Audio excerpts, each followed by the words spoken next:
Glenn Fiddick.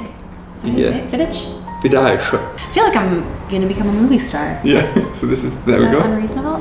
Right, let's get into this. Okay. So hi, I'm Kitt, and this is Brittni. and we are doing a show. It's called These Two Are a Disaster. The general concept of the show is this. I'm your friend that annoys you by sending you links and expecting you to read them all the time, right? And then asks you at a later date, oh, did you read that thing I sent you? And you're like, no, Absolutely not. I have a life to lead. Yeah. So all the way through the week, I send links to Brittni, but she doesn't have time to read them because she's a real grown-up. Instead, what I'm doing now is I'm posting them on Facebook, the Aj&Smart Facebook, and then we meet once a week and we talk about the articles. So that's the show. That's the show.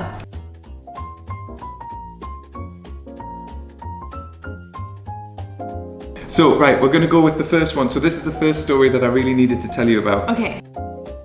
And you know I sent you this link, but you didn't have that much time, so you can read it. I had no time that day. Digital Trends posted this. Walmart have now applied for the patent on the technology of creating floating, as in the sky, warehouses. In the sky, floating warehouse blimps. Okay. Amazon have a patent, Walmart have the patent. Okay, so the one thing that's really like popping out at me right away is the way that you say patent. Patent? Oh, really? Oh, is that a British thing or is that like a Kitt thing? A patent is how we say it. So how will they be suspended in the air, Kitt? That's what I want to know. Okay, imagine a drone, but imagine a drone the size of a city. Oh my god. It's horrifying. What scares me so much about these drones is like the fact that, you know, that one show I saw, I can't remember what it's called, but like, you know, the guy takes over the drone control, right?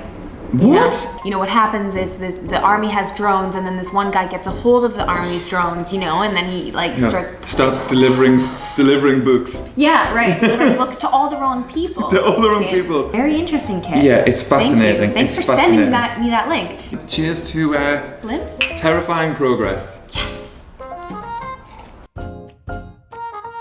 Right, next story. Okay, Wired had this incredible article Love Wired. called "The Great Tech Panic: Robots Won't Take All Our Jobs." This article is basically saying robots aren't taking over anywhere near as much as people think they are.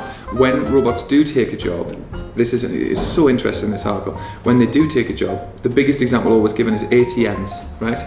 The thing was, the ATMs made banks so much cheaper to run that banks then opened loads more branches, so there was actually more cashiers. And it says here, focusing on the US isn't actually investing that much in robots. It says total US spending on robotics in 2016, 11.3 billion. Total US spending on pets, 66.75 billion. So everyone can chill. Yeah. Chill out and buy your dog a sweater. So to sum up, robots are actually just not going to take over the world. Like iRobot, step aside. Yeah. Like you can worry, but just like not too much. Yeah. If you don't worry too much. So a cheers to not worrying too much. Too much. Yeah. So the next one is this is an article from TechCrunch, and it's all about how it's all about remote work and the possibility of remote work. And this article is an excellent article if you're looking to convince your boss maybe that you want to work remotely a little bit more. It talks about the pros and cons. I'm super interested in remote work, which would make sense of why you would have sent me this article. Yes, exactly. But I didn't have the time. You didn't have the time to read it. The argument for is that there's no sign that working remotely depletes like efficiency or the amount that you get done. But then they talk in very clear terms about what one of the negatives, very real negatives of remote work are. It's basically if you have, let's say you run a startup and you have 30 members of staff and 7 of those members of staff this is either their first or second job, their development can almost be stunted or they don't learn as fast if they're all working remotely. They do actually benefit from those kind of what people call those synchronistic kind of bumping into people things. Yeah, that makes a lot of sense. Like, I couldn't have started here. Like No I couldn't way. have done the first 3 or 4 months at Aj&Smart. Surprised you started here in general. I'm surprised I'm surprised here. I even got any sort of a job. To sum up, So it's not a news piece. Sum not a up, news piece. remote workers stay good. Cheers to... Cheers to working on the beach. Yeah, beach work. Yeah. Beach work. Yeah, yeah. So that was the first episode of whatever we're gonna call this show. I think by the time we edit it, we'll maybe like have an overlay of like ping, whatever the you know, like whatever we call so it. that's the end of ping The show. the show this week. But please look forward to next week's episode because this was clearly the pilot episode. Yeah, very much so. Very much. So. Like, what is this plant doing here exactly? You know?